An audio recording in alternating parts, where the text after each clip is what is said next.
Aileen Mioko Smith. I live in Kyoto, Japan. I worked with Eugene Smith in 1970 to prepare his retrospective exhibition at the Jewish Museum. And during that time, Gene and I learned about Minamata, and we went to Minamata. So we photographed there 3 years, and I'm co-author with him on our book, Minamata, published in 1975. Since then, all sorts of things have happened. I have been working on environmental issues, becoming an environmental NGO director. My organization is called Green Action, and it was started in 1999 after many years of working regarding nuclear power in Japan and Japan's plutonium nuclear fuel cycle program and trying to stop it. So since then, that's basically what I've been working on, but I am connected with Minamata. And especially the last few years, I go down there often. I'm very much in touch with the victims, weekly calls with several people, not just weekly, but I called yesterday and there could be another call today. And so currently my passion is two things, and that is to stop nuclear power in Japan, which is very earthquake prone. We don't want to have another Fukushima. And also to the Minamata issue is still a very current issue. And there's still currently 9 lawsuits ongoing. And the Japanese government has not properly done an epidemiological study. And so I want to turn that around, especially because there is now a Minamata convention globally to try to stop mercury pollution, but it's still globally on the rise. And coal-fired plants, fluorescent lights, all those issues are very prominent and need to be changed so that we can stop mercury pollution worldwide. And Japan could be very much of a leader, but it isn't because it hasn't solved its own domestic Minamata. Change that because I was on the Greenpeace International board and then again chair of Greenpeace Japan for many, many years. Excellent. Can you tell us about your relationship to Gene Smith? I was Gene's second wife. I met him in 1970 in New York when he was preparing his retrospective exhibition. I was 20 years old and he was 51. So I worked with him very intensely on this retrospective. I had no photographic background before that. I was a student at Stanford University, and I had was just there on a summer job. It was with a Japanese advertising company. The client was Fujifilm, and so I went to Gene's loft as an interpreter coordinator. For the ad, because he was trying to make a little money in order to survive to complete this retrospective that he was doing. And he poured his heart out about journalism and his passion for photography. And I really believed in all the things that he said and decided to stay on and help him for that short while before going back to university. But it was just, the exhibition was, the process was really delayed, and I just felt like I have to save this. And so I stayed on and I dropped out. And and a year later, exactly a year later after we met, it's when we arrived in Minamata. And so how did that happen that you guys went to Minamata? It was about 6 weeks after Gene and I had met. So very intensive work on the retrospective, which meant selecting photographs, printing, layout, all of that. Then at that time, a gentleman from Japan named Kazuhiko Motomura arrived, and he had 2 missions. Well, actually 3. He wanted it to have, he asked Gene to introduce him to Robert Frank, which we did, Gene did. And also because he wanted to do a book of Robert Frank's, and that's finally, it was produced and published. And it's one of the great books of Robert Frank, Lines of My Hands.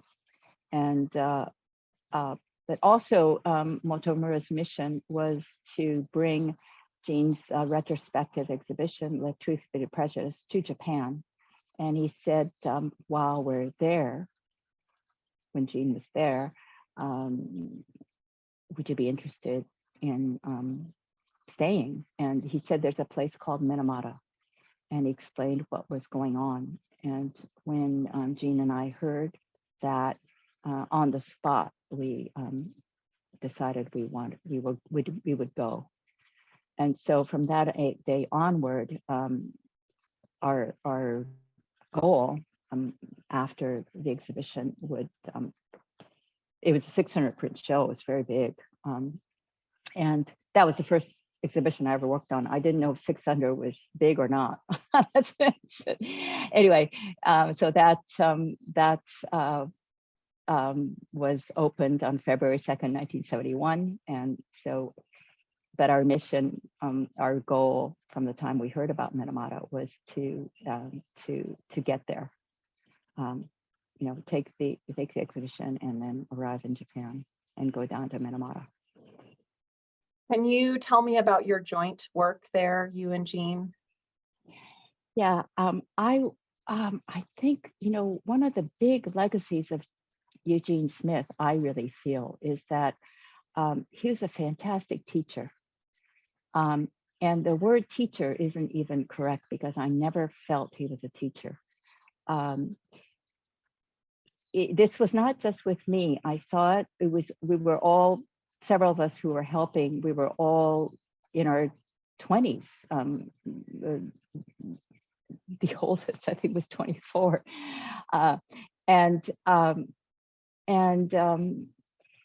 He, like somebody's friend of a friend would come in to help, you know, and he would just say, we're all spotting here, you know, spotting prints. These are his vintage, you know, kind of master prints, you know, we're all spotting, you're spotting, and here's a spot tone, and here's everybody, and they'll tell you what to do, and thanks for coming.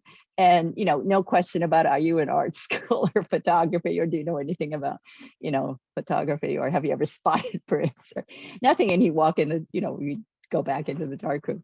And so what happens is someone steps up, you know, you step up, you realize this is really important, I can't mess up. And that's when people grow, you know. And it wasn't like, you know, I have this technique that I am going to do in order to have people who are not trained to be able to go up to this level. It wasn't like that, because that's sort of a put down, you know, like I will now train this person in this way. It was just the way he was. And so kind of everybody grew, and none of us had ever kind of produced an exhibition before. And, you know, I certainly hadn't. I had been in Europe the year before, in France for several months. And I remember taking a camera, and when I finished with the roll of film, I didn't know how to take it out. So, you know, that was it.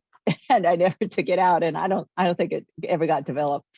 And all I knew was that, you know, those cameras that were complicated, there were all these numbers in the front, and you did things with the numbers or something, you know. That was it when I walked into the loft. And so a year later, I'm photographing with him. And that's because it's not like I'm talented. It's not. I'm not an artist. It's not. Well, it was because of the passion for recording and in telling the story about Minamata, of course, that drove me to take the photographs. And we were together completely, jointly together. But it was because it was the environment. And 2 weeks in, I remember he gave me the Fuji camera that he had received from the ad. And so I was already working with a couple of cameras in you know, I think, I don't know, matter of days. And I remember Leslie, who was an assistant, she, at the third day or something, she gave me a Kodak Instamatic, because, you know, it's like everybody had cameras and we're photographing each other and photographing aloft and all that. And so I guess she thought, I mean, that's, I'm going to give Aileen this gift. That was maybe the second day or third day, but I had the Fuji camera and yeah, it was just, 2 cameras, 3 cameras, whatever, just started that way. And the darkroom work was the same. I mean, I could go on and on about how he taught, but I just want to say not one moment did I feel like he was teaching me, and not one moment did I feel like I was a student. And it's sort of a very interesting way of learning and teaching, I think. So I forget what your question was, but how we photographed is just we photographed them together, and so we were always together. And part of always being together was that Gene, although he's extremely, of course, talented in photography, he was not with languages. I mean, I think he learned one word when he was in Japan, and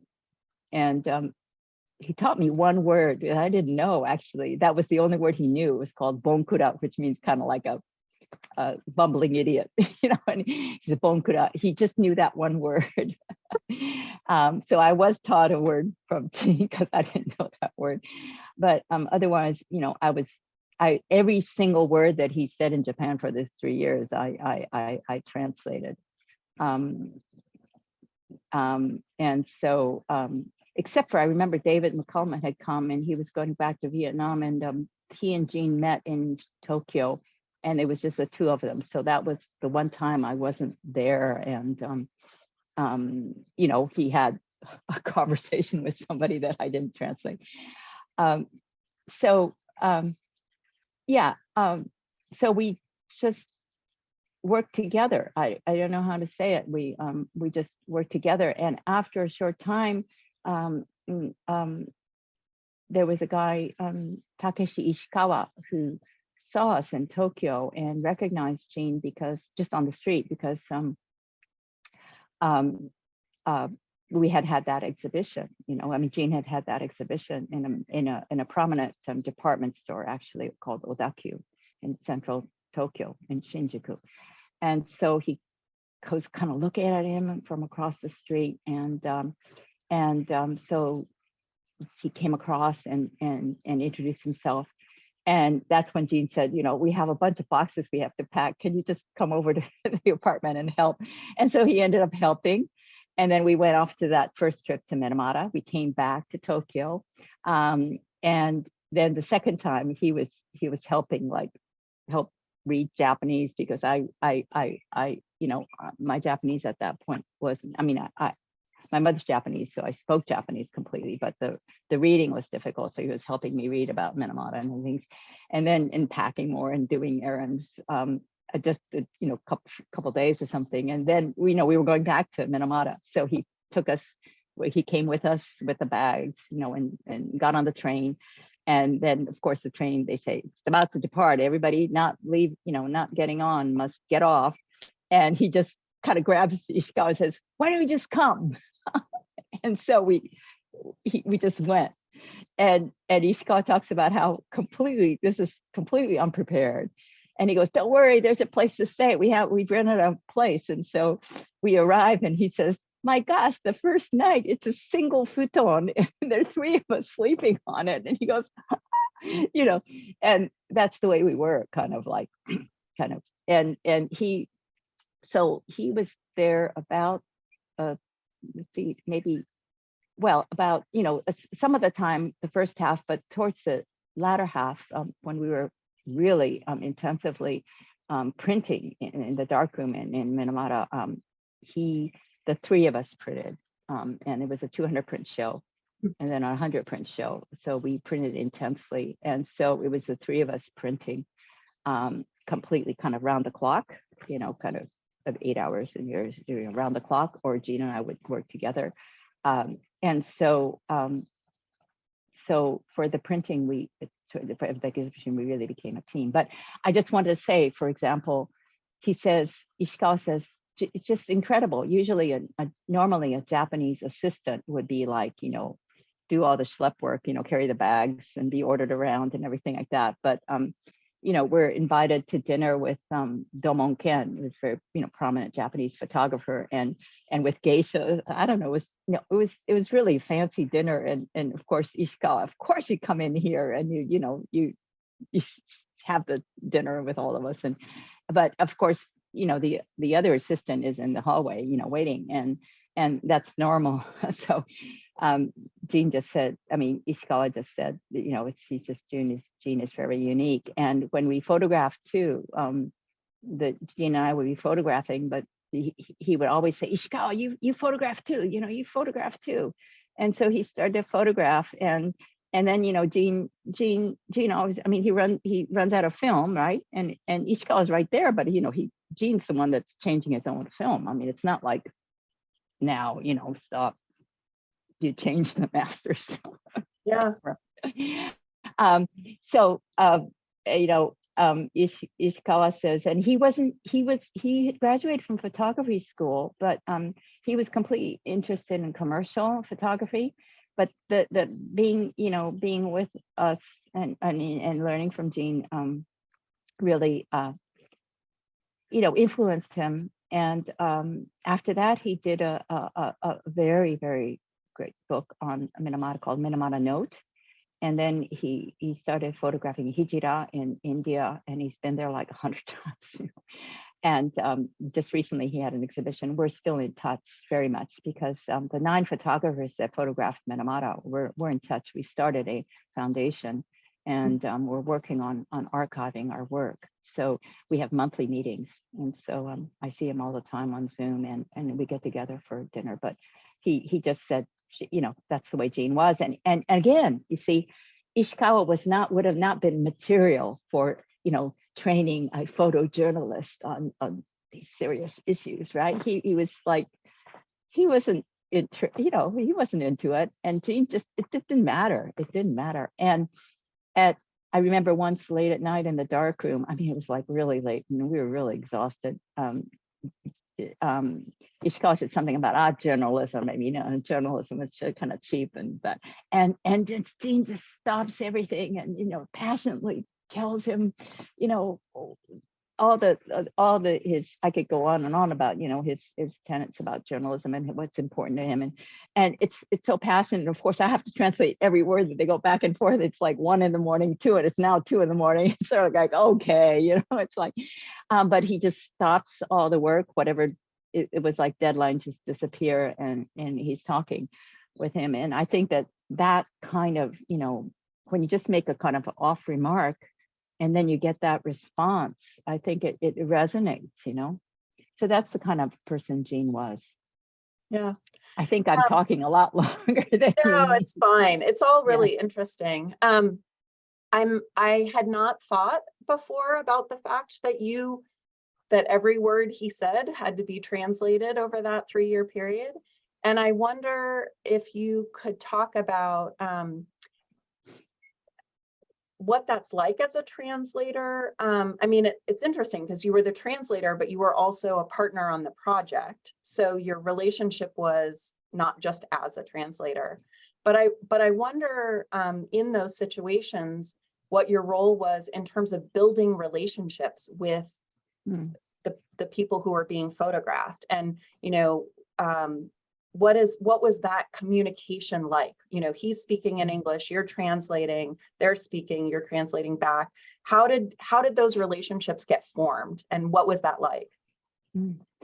I think that we were very blessed, first of all, because the first photographer that went in there was Shisei Kuwabara, and that was in 1961. And he knew nobody, and he walked in, and of course the patients did not want to be photographed. And the fight, the lawsuit, the fight, the rising up and fighting had not happened. They had sat in front of Chiso, but were forced into a settlement. So and they were told you could never pursue any kind of redemption again.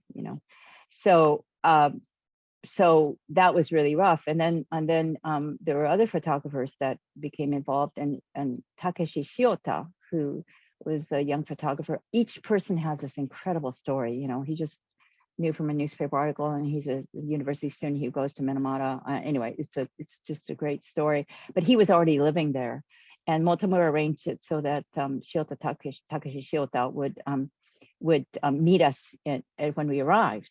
And of course, he already was living there, so he knew the people. He was practically next door to Tomoko's family, and so of course that greatly helped. And it was Motomura's great because he gave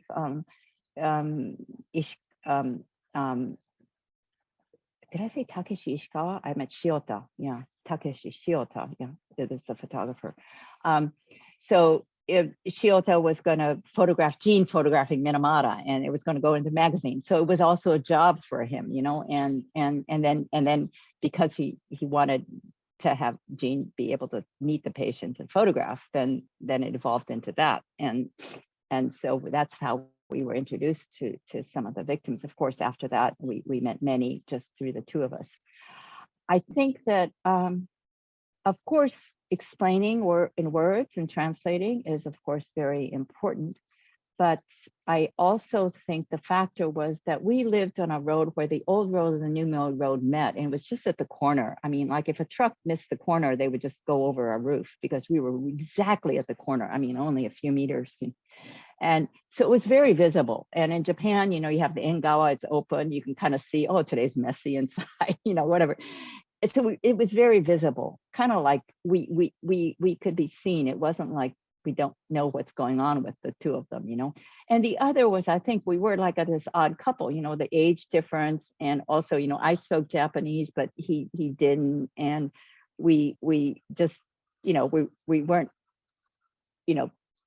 I mean, I had grown up partly in Japan, but it was almost like, are they going to be all right? Because we kind of have to kind of help them out, kind of a little bit.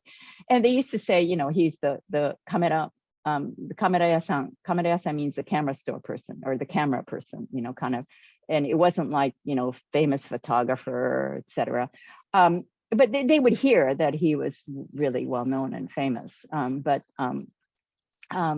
it kind of didn't matter that much when it was daily life. And so it was the daily life, and kind of hanging out the futon, and then we go off shopping, and kind of the landlady who is now I have two moms, but then she's my third mom, would go, like, it's going to rain, you got that kind of worry. Or like Tomoko's mother would be carrying Tomoko and going down to the corner store, and we would just be sitting there at the Engawa kind of doing errands. And so it was that really mattered. But at the same time, I mean, I was like absolutely careful. The 3 years I was there, I mean, every move I made, I wanted to make sure it was careful and gentle and not, not abrasive. And I could go on about how we did that, but that was really important. And also, of course, in town, everybody was against the victims, So in town, we kind of were all kind of had to be on good behavior too. But everybody was, I mean, it was cordial. It wasn't like they were saying, get out of here or whatever. But one had to be really, really careful. And that it would harm the patients too if we were not nice people in town, But otherwise, it was just taking really great care. Of course, with photographing, it's difficult because you in a way, you almost push the envelope, you go to the limit, but you have to know exactly where that limit is and what that one minuscule step before is, just before it reaches the limit. And it's not like a verbal thing where, are you comfortable with this or not? It's just this, you have to kind of intuit. And that was always there. But, Gene, I never had that impression of, he's this abrasive American and he just doesn't understand Japanese culture. It was never there. It was never there, not once. And so, it's difficult, like in the Hollywood movie Minamata, he tries to walk in with his shoes and it's like Gene was not like that at all, So a lot of it was nonverbal. And I took tapes all the time. I have 120-minute tapes, cassette tapes, over 200 of them actually, because I always carried them. And it's a audio that I'm now getting archived at the Kumamoto University. It's now being digitalized. We have an arrangement to have it digitalized. And but it's not like, it wasn't recording centered, right? It was photography centered. I would just carry the cassette and have it there. So it wasn't like, have to have great sound or somebody else is speaking here, so I have to move it over. I mean, because I was photographing, but I always had it there. And I re-listened to it, and it's sort of like, like a lot of the time I'm chatting with the patients, and it's sort of like Gene is just quietly kind of waiting there. It's not like every single word. It's translated, and he's fine. And then different things like baseball, and what you mean I can't remember the name of the team, but it was sort of like it was the World Series, and the guy, the patient, Eiichi Watanabe's father. Eiichi Watanabe is the patient that photographed the two of us, and his father knew that they had won, and Gene was going, "What? No, that's not possible, really?" And it's sort of like, "Yes, they won. Oh my gosh, Mike!" And then they go into talking about kind of baseball, but it's more like, kind of, and a lot of it was sign language and just sort of intuit. We arrived in Minamata at the very beginning of September, and there was a lot of movement going on, the lawsuit fighting for justice, and trying to get the Chiso, the company that caused the pollution, to be legally found guilty of it, was going on. And then a sit-in started in the fall, and both in Minamata and Tokyo. So we were involved in photographing the patients, but also photographing the activities around the lawsuit and the sit-in.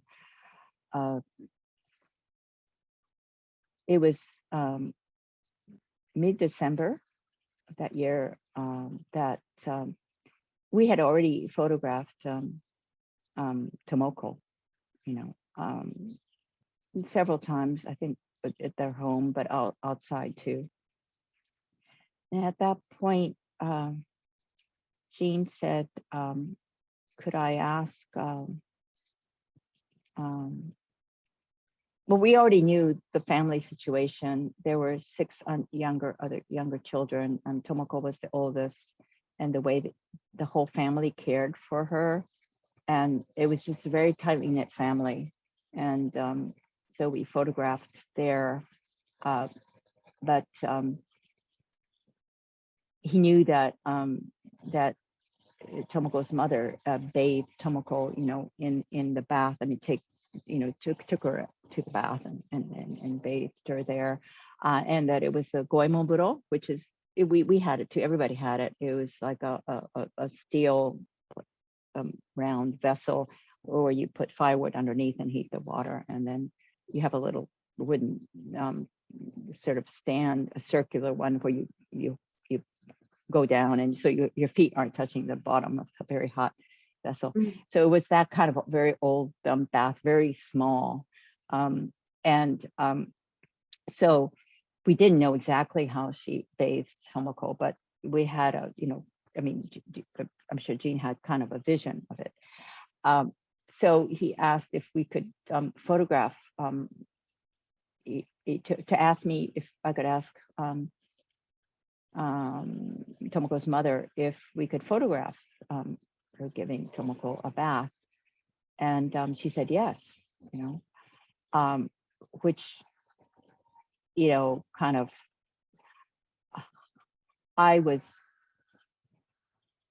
don't know how I would have been able to ask if I'm like my age now. It's like you're kind of more daring when you're 21. I don't know. It's just like anyway, I did, and I had, that's like that one photograph.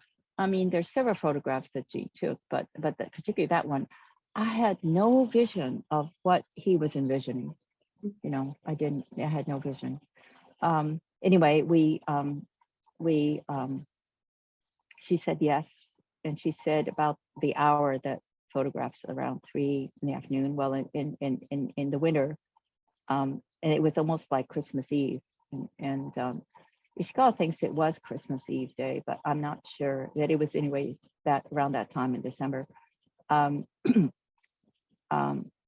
Ishikawa said no, he'd just be working around, and so Gene and I went, and we went to the house and we photographed Tomoko, you know, out in the room, and all the process, you know, getting her undressed, and then of course, you know, the privacy of letting Mrs. you know, Tomoko's mother and you know, undress herself, and then have Tomoko and go into the bath. And so when she got into the bath, is when she said, "I'm ready."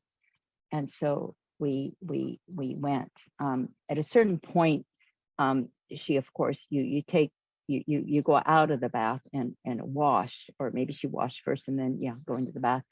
So it was going outside, and so you know, Tomoko's mother just had a kind of short towel around her waist, but we, you know, there was a photographing outside and in the bath. That isn't the only time. I think when we did the fishing photograph too, it was that, but that's the only time. I mean, it was like a, I don't know, kind of like, we never talked about how we're going to do things or whatever, you know. It's not like, you know, this today, this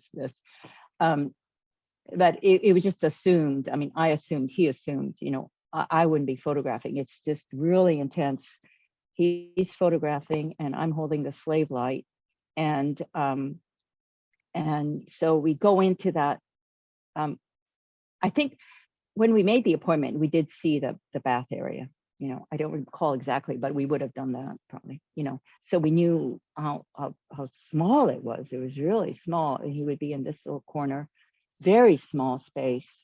I was over right where you change the clothes, right over here, but enough to be able to, you know, get the slave light up on the ceiling, which is not a white ceiling. It's not, you know, white, but that way. And I'll just talk about the lighting first. But so the lighting would have been his bounce, his camera's bounce, and the slave light, and very intensely the light coming in from the back, right?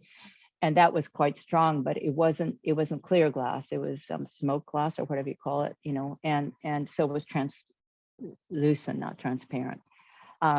But it was strong, you know, so it was like getting the lighting, you know, because the backlight was strong, trying to get in the fill in of the face and the body and the whole feeling at the front part was very complicated. And as you know, I mean, it's not the digital age, you can't see kind of what you've got.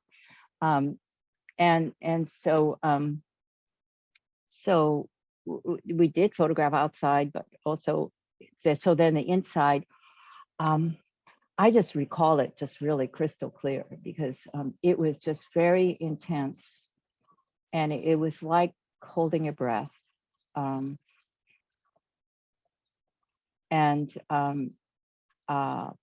It was very quiet, and it was just the sound of the gentle sound of the water, and the clicking of the camera, the shutter,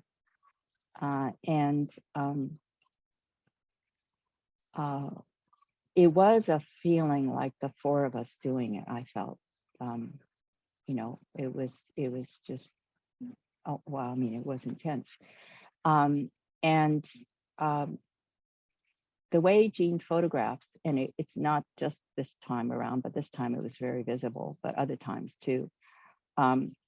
He talks a lot about like shadow boxing, because at the beginning it's a whole breathing process. The whole process is the photograph kind of, and there are many times he pushes the shutter, but what it is it's like first it's the shadow boxing, and it's moving, and it's kind of getting in sync with the rhythm of the subject, in this case Tomoko and the mother, and the slight movement that's going on with the two bodies and the water, and looking down, looking over, all those slight movements, and kind of like the shutter going like this is getting into that flow with that that movement kind of, and then gradually building, so you can see the building and building, so that it gets closer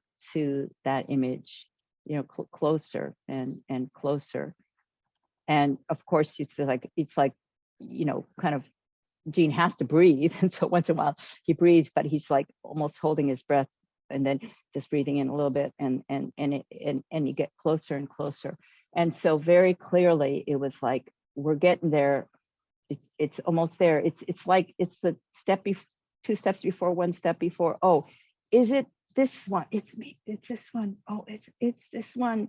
It's this one. Okay. And then continuing to photograph, continuing to click the shutter, but it's like receding. It's like climbing a mountain, but coming down like this.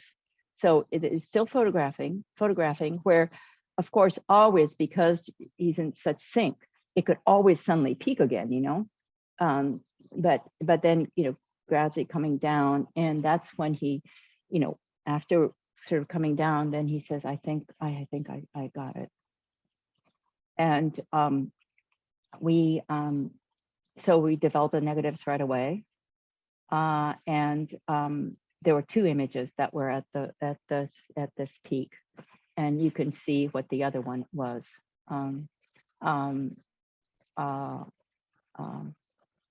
The mother is like smiling a little bit more with the other one. And anyway, but this one that was chosen is really the iconic,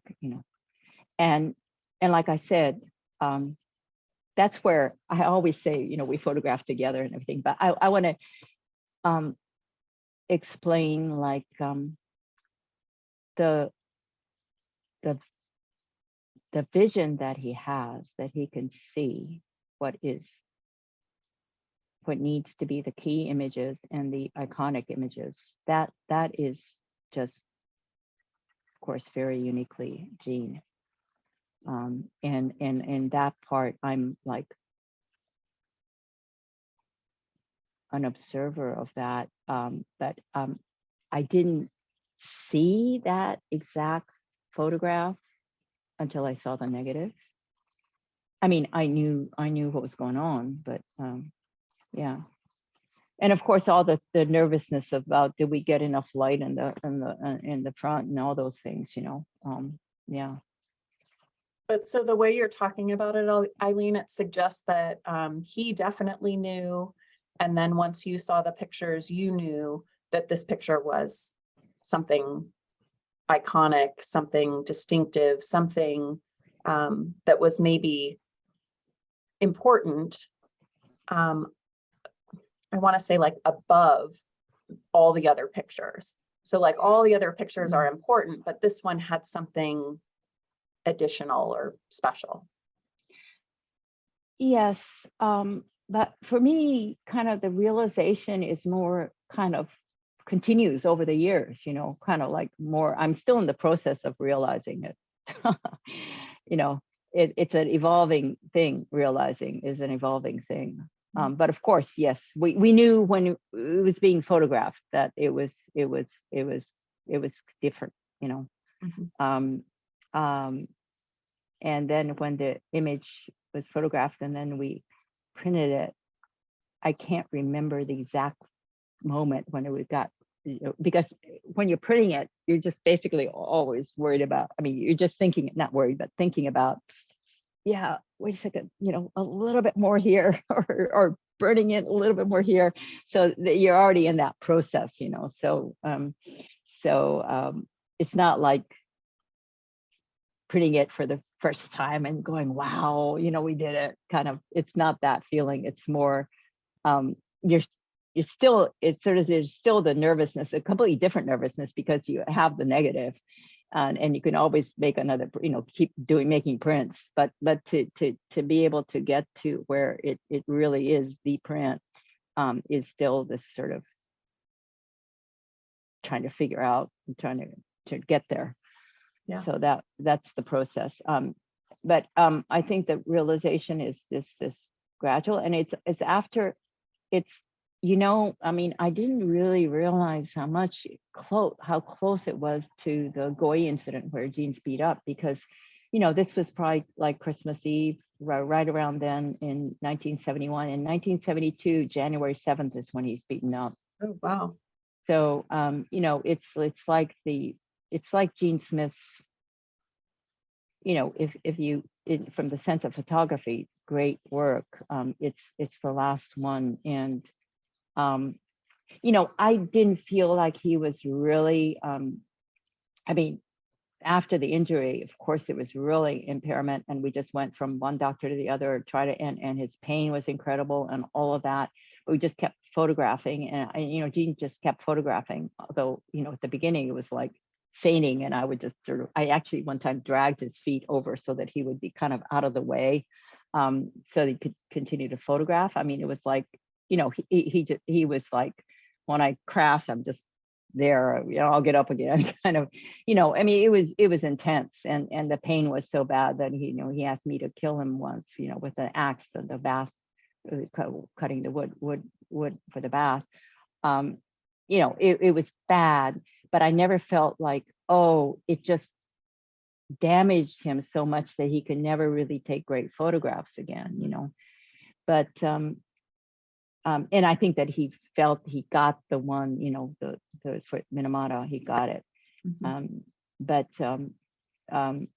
it was difficult afterwards, except that, like I said, he just kept photographing, and I never sensed that it just prevented him from, and of course there are many iconic images that were made after that, that it wasn't like he wasn't, yeah. But obviously, I think, I don't know if he would have, what later would have happened. We just don't know, Right. His death came probably earlier because of, the injury, but a lot of reasons why, his death came at the time that it did. Right. So thinking about that picture, what was the impact or the role that picture played at the time? And when I say at the time, I mean maybe throughout that period, like, from the time the picture was made through the book. So that immediate period. Gene wrote, it was the spring or whatever, it's the letter to Phil Kuhnhart is in the archive at CCP, saying, I've been photographing and I think it's an important story, and so he's the one that approached Life magazine, and it was June of that year, 1972, that it was published in Life. It was published before that, but that's, I think, when it really had that impact, worldwide. And of course, we're in Minamata, and you don't get that. It's not the age of today where you get a lot of feedback. Sort of like, it's hard. It's just knowing it must have had an impact, kind of, And of course, we did get some feedback, but it was basically still very intense, kind of with the Goy injury, and continuing to photograph, and then gradually saying it had to be a book, which it really only evolved after that. So it was difficult to know the impact. I think in Japan, many photographers had photographed in Minamata, and it was a known issue. And uh, um, the whole, just at that point in time, the public really, almost everybody knew about, Minamata and was following kind of what was happening. So it wasn't like completely shocked. We had no idea, what was going on, kind of a thing. But it did, impact, I think, the photography world in Japan. But it's hard to really recall that much, except that we did those exhibitions, and we did many exhibitions. And of course, there were many prints, but it was the kind of like the one that galvanized and just brought everything together. And many, we attended. We were there often during the exhibitions, like the whole time, where people would come up and were talking about, how moved they were, and so yeah, it was it's hard to remember everything that happened. But then after that, throughout the years, the impact was really great. So I'm wondering if now you would tell me about the history of the copyright of the picture. After it came out in Life magazine and got like tremendously more exposure, of course, we had requests for publication, and then of course we did those exhibitions. And but then Gene died in 1978 October, and so we had separated, but our separation agreement had said that whoever survived would have, the copyright of both our photographs. So from 78 October, I was the one responsible for the our Minamata project photographs. That was Gene's and mine. And so there were always requests, and I was always addressing it and releasing the photograph. And it got a lot of exposure, like really incredible amount, not just internationally, but in Japan, which is where the patients would feel it a lot more, locally. The other children were still young. The Tomoko's family's children were still young. And, the prejudice in Minamata is really great, against victims. And when a photograph goes out into the world and is well known, it's sort of like, oh, you okay having them take this photograph, and of course, this one photograph got a lot more, what do you call it, flack, or, kind of pressure than any other photograph that anybody had taken, including us. And so we have, of course, very little access to all the things that the parents are being told. Like, oh boy, you must have made a lot of money off of your, kind of your naked child out there. You're letting, or the feeling of, you let your wife. I mean, you're a husband. You let your wife be exposed like this, kind of, I mean, whatever. We don't know all the details, but that concern. And the father's from Kagoshima, which is really, really traditional, and they were happy. They were glad to have that photograph made, and they passionately wanted that pollution be like the father, Yoshio said, bokumetsu suru. Bokumetsu means just get rid of, destroy, completely, eradicate pollution, in Japan and throughout the world.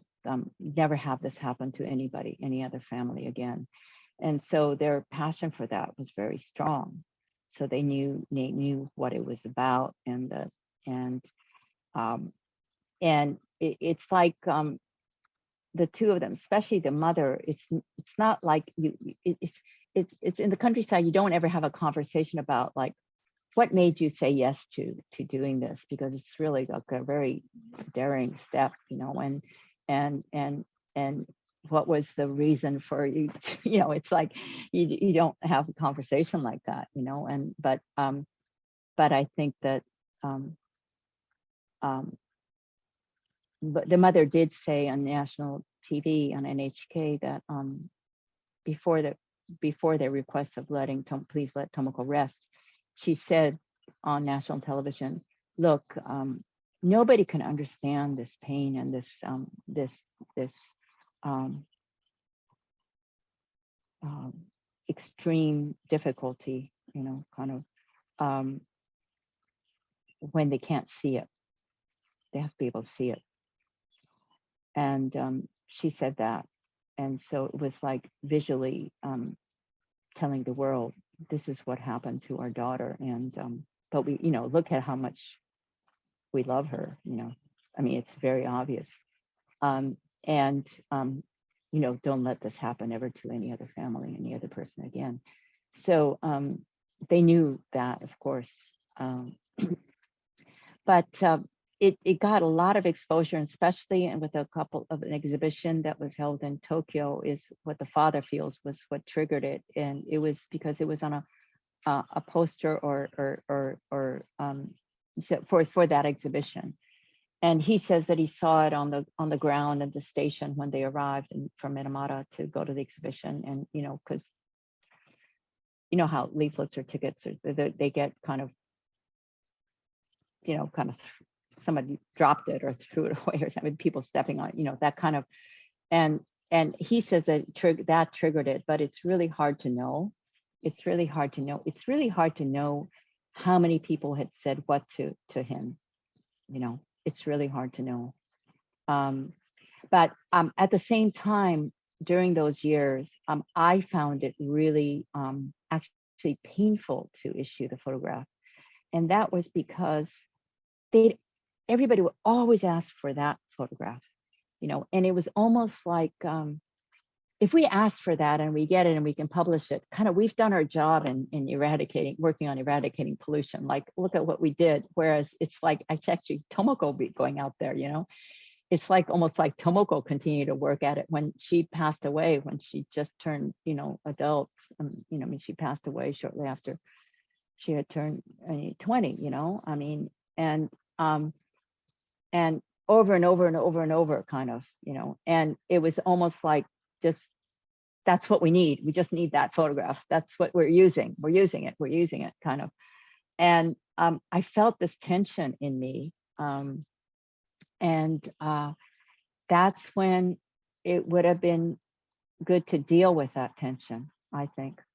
I was really intensely working on nuclear issues, and you know, we thought there was going to be a disaster in Japan with nuclear power, and we wanted to stop it.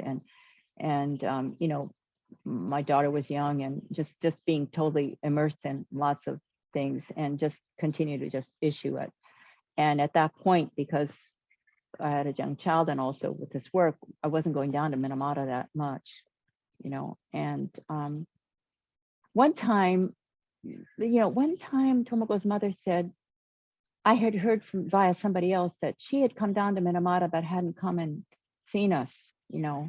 And I don't know if that was when I actually scuba dived in Minamata Bay, you know, kind of trying to photograph all the fish that were still leaving, because even if they had put this quote unquote net there, you know, I was like, anyway.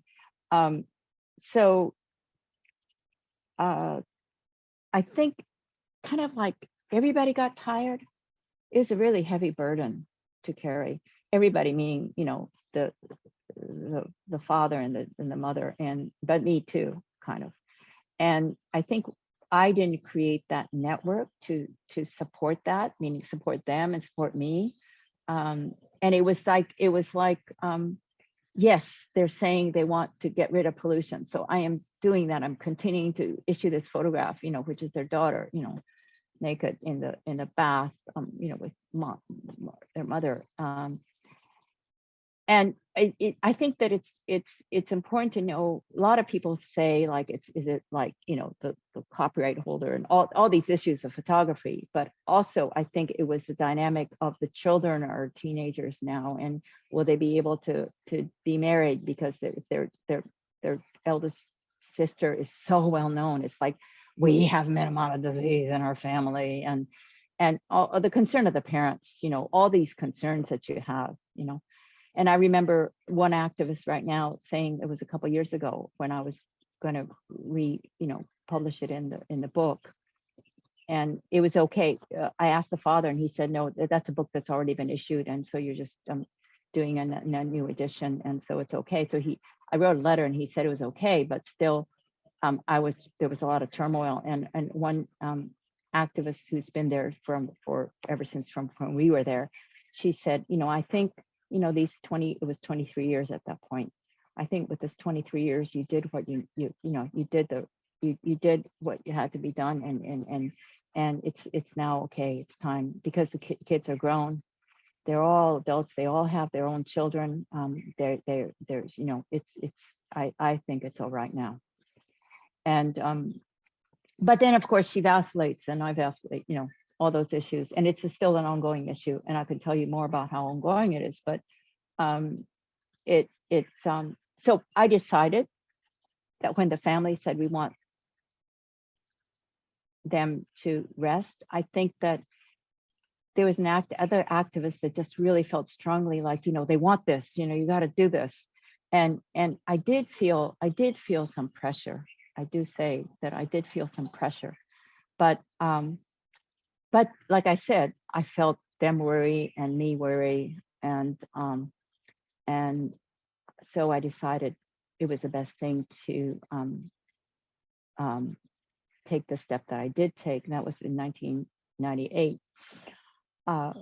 But people have often said, well, then you relinquish your copyright, and it's not that at all. It's like I'm exercising my copyright. You know, it's the exercise of copyright. And I also felt it was an assertive statement. I mean, after I made it, I really felt it was assertive, and that is that Jane always felt, you know, you owe your responsibility to your subject and to your viewer. And so in this case, it's not, I want to make clear that it's not a statement about what photographers should do, you know, when there's a request. It's not about that. I just consider it this, what should I do in this case, you know? I also, you see, when Gene says that your responsibility is to the subject and to the viewer, and he used to say that so long as you meet those two responsibilities, then, you know, it's like it's automatically whoever you're working for as a photographer, or, you know, the magazine or whatever, the editor, it's like you automatically meet that. It's not like, you know, you should do what the editor says or what the magazine says or what you're, you know, the responsibility is to those two entities. And I felt that issuing the photograph when the parents were yearning, please let her rest, was in a way kind of like a profanity, because you're kind of not telling your viewers. And the viewers say, this is a beautiful photograph. Look at the connection between the mother and the child, and look at what happened to this child, and etc. And feeling all of that when there's a lot of pain going on, you know, at the source, and yet kind of issuing it, you know. So it's almost like it's almost like also responsibility to the viewer, you know. And yet, you know, it's like I guess with any step that a person makes, if there's these, it's like there's always a contradiction, either one way or the other, you know. It's a decision that has a contradiction with not releasing it, a tremendous contradiction, and I'm tremendously aware of that, and every moment I'm aware of that, and I have had to write and explain over and over to everybody. So that's very much that. What happened then with the movie is that I had asked that when with my agreement that it not be completely not be replicated. It be different. I mean, okay, yes, there's a bath scene, but but different. And of course that didn't happen. And it's almost like when you're on set, you realize it hadn't happened. And that's when I had to face up to the fact of, are these two people that are in this image, is this family being made disappeared, disappeared without showing the real image? And a replica, no matter how beautifully they made it, and the people made it with all their hearts and everything, in the movie, but it's not the real thing, and that only be known to the world. And the others completely kind of like suffocated, and that was the first time I faced that issue. It wasn't just about not releasing it, it was about something else replacing it. And that's when I just knew gut level that I would regret that the rest of my life if I did not say that image could, if I didn't go ahead and say that image could be used. And so it was, I think, like one of the most painful things I've done in my life. But I decided to get in a plane and go to London and meet the director and see the most recent cut, and see if it could honor the photograph. And I okayed it, signed it, and turned around and came back to Japan, and then told the parents. And so I told them after I had said yes. And that was because, one was, of course, I was scared, but the other was, it's almost like torture to say, I'm going to go make this step, meaning it hasn't been done yet, but I'm going ahead and doing it. And you can't do, it's like, I'm not listening to you. You can't do anything about it. I think that I felt like the pain would be less if it was like just a fait accompli. It's like, it's done. It's going to be in there. And I showed the film, was able to, the movie people were very, sensitive about the movie being shown in Minamata. And before it was shown in Minamata, and that it was shown in Minamata before it was went into theaters in Japan.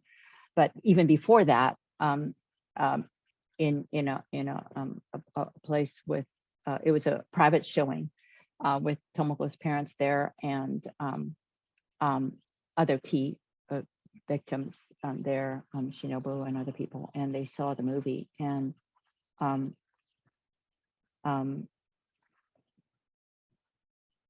just the father just said quietly, well, I guess some people will be happy with it in the movie, but in my deep heart, I kind of wish it wasn't. He said that. But then he went right into the exhibition that happened decades ago, and how hurt he was with that, and the people there, and kind of like sort of complaints about other people, not about me, or not about the movie.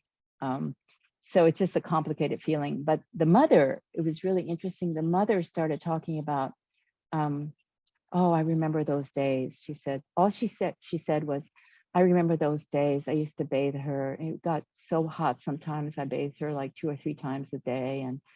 And she started talking about that. And then she said, somebody told me, it was a doctor, local doctor, saying, you have a really fantastic photograph, Yoka photograph, and to daiji ni suru, which means to protect it, to protect it. And so she makes that comment, and that was it. And then after that, and before and after that, I think it was before and after, I had really like long discussions with the parents, or I should say just with the father, because in Japan it's like the man says all the words and the wife is sitting there, so it's really hard to know how she's feeling. But that was because the day and age has changed, and it's all out there. It's like the whole thing is topsy-turvy. It's like it's now profane in that anybody who doesn't want to get permission, it's out there. Also, it's legal to have it out in Wikipedia, US Wikipedia. It's legal, it's there. It's like anybody can see it. And also, you know, people who don't ask for the copyright approval, they put it out, and it's hard to stop that, you know, and it's all out there. And yet people who come and want to take care of the photograph, use it preciously, really, really think about it. Everybody who requests that, I turn them down, right? I still turn them down because I had, you know, with the father, I said that so the two exceptions were the movie and sort of reissuing the book, or Eugene's and my book, Minamata. And that's where it's at right now, you know, and I just feel like it's that original honoring was at age when it was a different technical situation, and now it's not honoring it without releasing it, you know, it's not. But during these several years, you know, Tomoko's father was very ill, and I visited them often. You know, we visited, and I visit there with my daughter and my grandson, and but I just, after that kind of really difficult discussion, and one of the kids said, yeah, you know, I mean, look at the internet age, you know, you should, of course, release it. But then there was another a daughter that lives in Minamata and saying, you know, it's just really, it's the kind of flack we get in Minamata, you know, kind of that feeling. Of course, that could be protected in the, you know, kind of like Kumamoto newspapers, but it gets complicated, you know, don't release it here or there. Whereas in this world, no matter where you live, you be exposed, and other people would know about it, and then they would get the flack, you know. And so that's where it's at. And the father was really ill, and I just wanted to let it rest. And he passed away in October of 2022. And so I've been visiting Yoshiko, the mother, a lot more often, you know, because it's like once, you know, when a spouse that you've, you know, spent decades with, and 7 children, and you know, it's just, especially the first year or two, it's really difficult. I visit her often, but she's very caring, and she's very, you know, my grandson is just, because they raised a grandchild. One of the boys are there, now 17. And my grandson just loves the older boy, right? And you know, it's like she always says, let them play, and she gives my grandson incredible, like, you know, these little envelopes where, you know, the people in the countryside, they put money in and you hand it to the kid, you know, and or like cookie and candies, you know, my grandson is not supposed to eat sweets, that we get just tons of stuff. And she's saying, you know, you can stay over tonight, you know, and but he hadn't ever stayed over in a completely different house, so he decided to come home. But you know, that's that kind of relationship now with the mother. And I feel she's proud of that photograph. I really do. And I think this is an evolving situation, you know, and yeah, it's like figuring out the right thing to do, and it's an evolving situation. And I really, you know, with the father passing, that's when I was there at the wake and the funeral and the wake, you know, the memorial. I was there at the memorial, and it was just an incredible experience because the whole family, the whole generations was there, even the grandkids, you know, everybody was there. It's like, we're now going to take a big family photograph. And one of the activists, the woman that had said, I think you've done your job with the 23 years, she and I were the only outsiders there. It's like, we're all going to take this photograph, and so come in, line up. And so I have this great family photograph of all the children, you know, I mean, Tomoko's passed, but everybody else, the mother, and all the grandkids. And this one activist and I are in the photograph. It's this huge family photograph, you know, and I just felt like is it just, wait a second, is it really right for me? But they say, everybody get in, and I almost felt like breaking it and saying, no, I better not, is almost like breaking the moment, but I do wish that after they had taken that, I would have said, please, everybody just stay exactly where you are and I'm getting out of it. But then the other person was in there too, it was just, but anyway, that photograph is now blown up really big and sitting next to where Yoshiko eats and everything. So that's the relationship I have right now. And going back to journalism, I mean, as a journalist, and then now sort of, it is definitely evolving into kind of a family kind of, relationships. And I am aware of that. But I am not currently a professional photographer. I love to take photographs, but there's lots of issues with journalism and exactly about, releasing or not releasing this kind of photograph. Lots of things to think about. And yeah, it would be great to kind of have an active discussion about it, but that kind of discussion in the outside world, in the world of photography, and sort of locally, kind of how Minamata works is very different, completely a different world. Well, and I feel like this picture is so exceptional in so many ways. I mean, in all the ways that you've just been talking about, it really feels like a particular case. I don't think there are many parallels you can draw around photojournalism and copyright and sharing of pictures from this particular picture, like from the circumstances in which it was made and the intention and the parents' involvement in its original circulation, and then the kind of fame of the picture. I mean, just and your stewardship of the copyright, I mean, there are just so many unusual components in this example, but I think it's such a fascinating story, and I think I really appreciate how I mean, it was interesting to hear you talk about the burden of it, for you and for the parents, and the kind of sense of responsibility. I think these are things that people maybe don't realize. And so having you articulate all of that, I think is really interesting. I mean, I also think that you're a very kind of sensitive, deeply engaged person. I'm not sure that everyone would have treated that stewardship with the same investment, but because you were there when the picture was made, and because the project was so integral to who you are, it makes sense that it would continue to have had such meaning. But I'm just, thank you so much. I just thank you so much. This was just great. And okay. There's just one more thing. One more thing I want to say is that, of course, I'm aware of,